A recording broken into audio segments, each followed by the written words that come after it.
আসসালামু আলাইকুম বন্ধুরা, কেমন আছেন? আশা করি ভালো আছেন। আলহামদুলিল্লাহ, আমিও ভালো আছি। তো আবারও চলে এলাম আপনাদের মাঝে আমি আরেকটি নতুন ব্লগ নিয়ে। এই যে দেখেন, আমার ফ্যামিলির সদস্যরা সবাই রেডি সেডি হচ্ছে। কেন আজকে আমরা কোথায় যাব, কিসের প্রোগ্রাম আছে আমাদের? ইলমা, মুনি, টনু এভাবে কেন রেডি হলো? তারা সাজগোজ করতেছে। ইলমা প্রায় সাজগোজ শেষ, এখন টনু সাজগোজ করার অপেক্ষা। এদিকে ইলমার আম্মু রেডি হইতেছে। তো আমরা সবাই রেডি সেডি হয়ে, এই যে আমার এক হাতে বালতি আর এক হাতে কলসি নিয়ে আমরা কোথায় যাচ্ছি।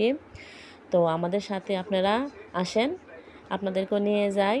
তো এদিকে আমি আসলাম, এখানে দাঁড়ালাম। টনু আসতেছে এদিক থেকে রেডি হয়ে। তারপরে ইলমা কোথায় গেল? ইলমাও আসতেছে। আসলে আমরা সবাই রেডি হয়ে দাঁড়িয়ে আছি, আমাদের শ্বশুর শাশুড়ির জন্য অপেক্ষা করতেছি। আমরা সবাই অল ফ্যামিলি আজকে এক জায়গায় বেড়াতে যাব। তো হয়তো বা আমার হাতে আপনারা কলসি আর বালতি দেখে বুঝতে পারতেছেন যে আমরা কোনো এক দাওয়াতে যাইতেছি। দেখি ইলমার আম্মু রেডি হয়ে চলে আসলো। এখন আম্মার জন্য দাঁড়িয়ে আসছি, আমার শাশুড়ি আম্মার জন্য উনিও আসলো। তো বলতেছে যে চলো আমরা হাঁটা শুরু করি। তো আমরা হাঁটতে হাঁটতে চলে এলাম, এখানে রাস্তায় এসে দাঁড়ালাম রিক্সার জন্য। একদিকে রিক্সার জন্য অপেক্ষা করতেছি, আরেকদিকে আমার শ্বশুরের জন্য অপেক্ষা করতেছি। তো আব্বা আসতেছে দেখা যেতেছে আমার পিছন দিয়া। তো এদিকে একটা রিক্সাও চলে আসলো। আমাদের রিক্সা প্রয়োজন দুইটা। তো একটার মধ্যে ইলমার আম্মা আব্বা মা উঠলো, অন্যদিকে আরেকটা রিক্সা আসতেছে, আমরা ওই রিক্সাটার মধ্যে উঠবো। আসলে সবাই ফ্যামিলির সবাই একসাথে মিলে ঘুরতে যাওয়ার মজাই আলাদা। তো আমরা রিক্সায় উঠে গেলাম। আমরা এখন চলে যাচ্ছি নৌকাঘাটে। আসলে আমরা তো নদীর দেশের মানুষ, যেখানে যাই না কেন আমাদেরকে নদী পাড়ি দিতে হয়। তো যেতে যেতে আমরা চলে এলাম নৌকাঘাটে। তো আমরা এই যে ওইদিকে নৌকা দাঁড়িয়ে আছে। তো বলতেছে যে যা আপনারা যাবেন তো তাড়াতাড়ি আসেন। তো আমরা চলে যাইতেছি, টনু আর ইলমা আগে আগে চলে যাইতেছে, তো পিছন দিয়ে আমরা সবাই আসতেছি।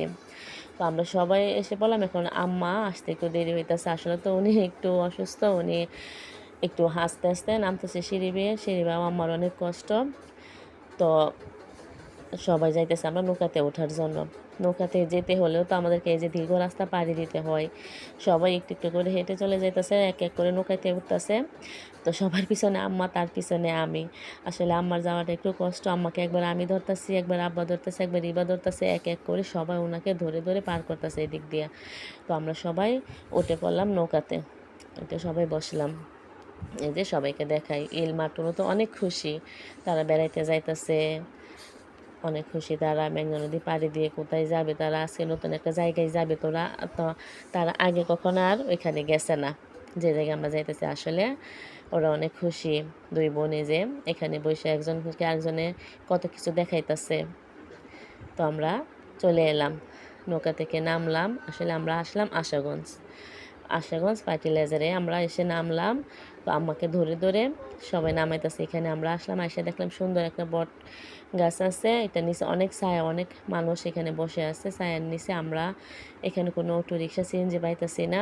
তো আমাদেরকে অপেক্ষা করতে হবে। এখানে লোকেরা বলতেছে যে আপনারা অপেক্ষা করেন, আমরা ফোন দিতেছি, তো আপনাদেরকে অটো আসবে নিয়ে যেতে। আসলে একটা অটো আছে, ওইটা ছোটো, আমাদের ফ্যামিলির সবাই ওইটার মধ্যে জায়গা নেবে না। তো এই যে আপনাদেরকে আমি দেখাই কি সুন্দর পরিবেশ। আসলে অনেক রোদ, রোদ থাকলেও এদিকে অনেক ছায়া আছে, অনেক গাছপালা, বাতাস, সুন্দর আবহাওয়া। এই যে নদীর পার, এই যে মেঘনা নদীটা পাড়ি দিয়ে আমরা ওই পাড় থেকে আসলাম এই পারে। তো ভালোই লাগতেছে, সবাই মিলে একসাথে আমরা বেড়াতে আসলাম। তো এখানে দাঁড়িয়ে থাকতে থাকতে সবাই অনেক ক্লান্ত হয়ে গেছে। এখানে ইলমার আম্মা বসলো, টুনুও বসার জন্য জায়গা খুঁজতেছে, গিয়ে এখানে বসলো। আমরা সবাই এখানে অপেক্ষা করতেছি। আর এই যে পিছনে ফার্টিলাইজার দেখা যাইতেছে। তো আসলে আজকে অনেক রোদ ছিল, রোদ থাকলেও বাতাসও ছিল, আবার মাঝে মাঝে ঠান্ডা হাওয়া বইতেছে। তো আর কি করে, এখানে দাঁড়িয়েছিলাম অটোর জন্য। তো অবশেষে একটা অটো আসলো, আমরা অটোতে উঠে গেলাম সবাই ফ্যামিলির। এই যে বসলাম, অটো ছাড়লো, আমরা চলে যাইতাছি। এক একজন এক এক কথা বলতেছি আর হাসাহাসি করতেছি, ভালোই লাগতেছে। তো এই যে আপনাদেরকে একটু রাস্তাটা দেখাই, শুধু গাছপালা গাছপালা, এই যে ফার্টিলাইজার।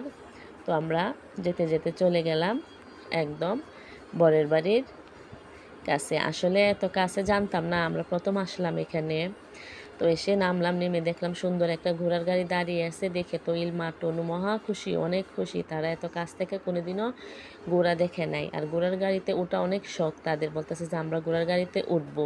তখন আমি আর আম্মা দাঁড়িয়ে পড়লাম ওদেরকে গাড়িতে ওঠার জন্য, কিন্তু গাড়িতে জায়গায় নেই, বিচ্ছু বাহিনী অনেকগুলো ওইটার মধ্যে বসে জায়গা ব্লক করে বসে আছে। তো ওদেরকে আমরা বললাম যে তোমরা একটু নামো, ওদেরকে দাও একটু ওঠার জন্য।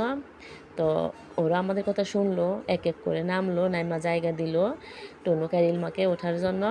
তো তারা দুই বোন অনেক খুশি। তো টনু আগে উঠলো, তারপর ইলমা উঠলো, ওইটা দুই বোনে বসলো গাড়ির ভিতরে। বসে তাদের কাছে অনেক ভালো লাগতেছে যে তারা ঘোড়ার গাড়ির মধ্যে উঠছে। আসলে আগে বলতেছিল যে আমরা ঘোড়ার গাড়িতে উঠবো, এখন যদি ওদেরকে না উঠায় তাহলে ওরা আমাদেরকে শান্তি দিবে না।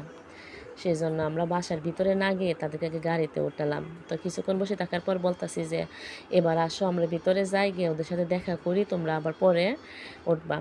তো আমাদের কথাও তারা শুনলো এবং দুই বোনে একটু বসে টসে নেমে গেল গাড়ি থেকে। এদিকে যে ঘোড়াগুলো দাঁড়িয়ে আছে, দুইটা ঘোড়া, আম্মার আমিও ওদেরকে নেওয়ার জন্য দাঁড়িয়ে রইলাম।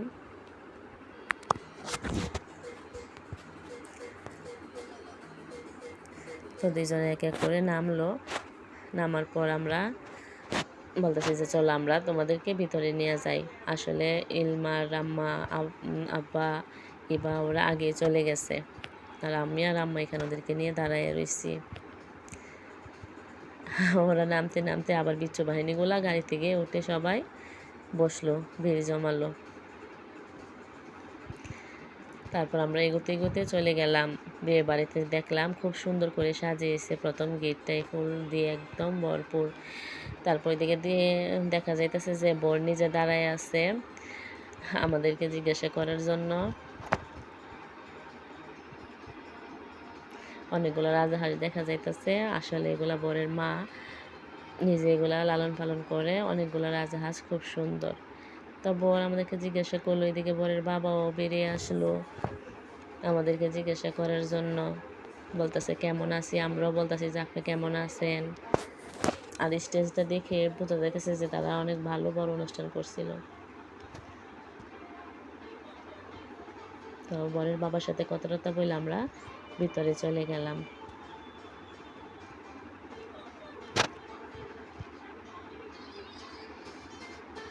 তো আসলে আমরা যখন ওইখানে আসছিলাম তখন কেউ ছিল না, আমরা প্রথম মেহমান ছিলাম। প্রায় 2-2.5 ঘন্টা আমরা এখানে একা একা বসে আছি। তো এখন সবাই আসলো, আর অনেক মেহমান একসাথে আসলো, আইসা ঘর একদম ভরে গেল। তো সবাই জয় জিজ্ঞাসা করতেছে, হাই হ্যালো বলতেছে সবাইকে সবাই।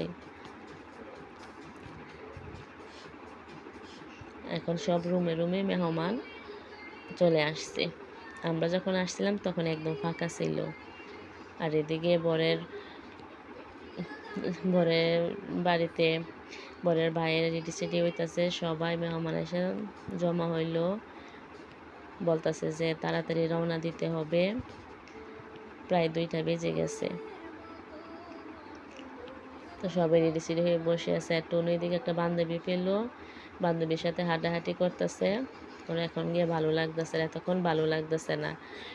তো ইলমারও ভালো লাগতেছে না, বলতেছে যে বড় মা চলো আমরা একটু বাহিরে যাই, গিয়ে দেখি ঘোড়ার গাড়িটা কেমন সাজাইছে। তো কি আর করা, আমি ওদেরকে 3জনকে নিয়ে বেরিয়ে গেলাম। গিয়ে ওদেরকে দেখাইলাম যে দেখো ঘোড়ার গাড়িটা একদম সুন্দর করে ফুল টুল দিয়ে সাজানো হয়ে গেছে, গাড়িটা একদম রেডি হয়ে গেছে। আর কিছু কাজ বাকি আছে, সবাই মিলে সেটা সম্পূর্ণ করতেছে। আর বর নিজে এখানে কালো পাঞ্জাবি পরে দাঁড়াইয়া রয়েছে, বরের ভাইয়েরা গাড়ি সাজাইতেছে। তো ওদেরকে দেখাইলাম, দেখাইয়া বললাম যে চলো আমরা ভিতরে যাই, সবাই আমাদেরকে খোঁজাখুঁজি করবে। তারপর তারা দেখলো গাড়ি, দেখে আমরা আবার ভিতরে চলে গেলাম। এই যে রুমের ভিতরে এত সুন্দর সুন্দর জিনিস, এই রুমে অনেক সুন্দর এক সেট সোফা দিচ্ছে। আসলে এগুলা বউয়ের বাড়ি থেকে দেওয়া হয়েছে। টেবিলটা অনেক সুন্দর, সোফাগুলো অনেক সুন্দর। অন্য রুমে এই যে একটা রুমে একটা বড় একটা ডাইনিং টেবিলের সেট দিছে, এটাও অনেক সুন্দর। তারপর চলে গেলাম আরেকটি রুম, এখানে গিয়ে দেখি যে টোনো আয়না দেখতেছে, এখানে বড় একটা শোকেস দিছে, এটা অনেক সুন্দর।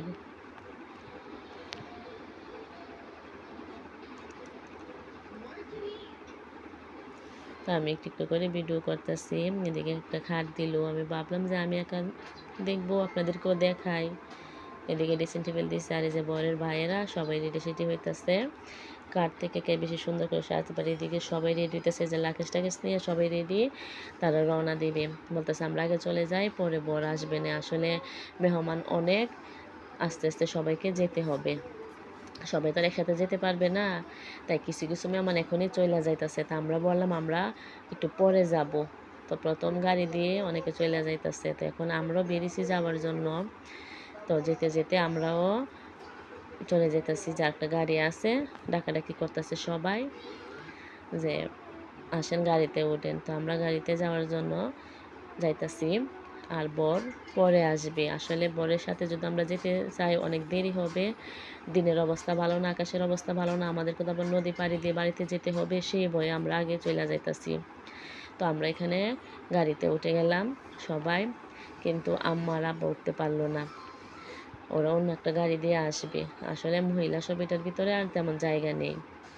তো কি আর করা, বেশি দূর না, কাছেই বাড়িটা, আমাদেরকে নামিয়ে দিয়ে আবার গাড়ি আসবে। তো আমরা গাড়ির ভিতরে বসতে দেখতেছি যে একটা গাড়ি আসতেছে, বলতেছে আব্বা আম্মা আপনারা ওই গাড়ি দিয়ে আসবেন।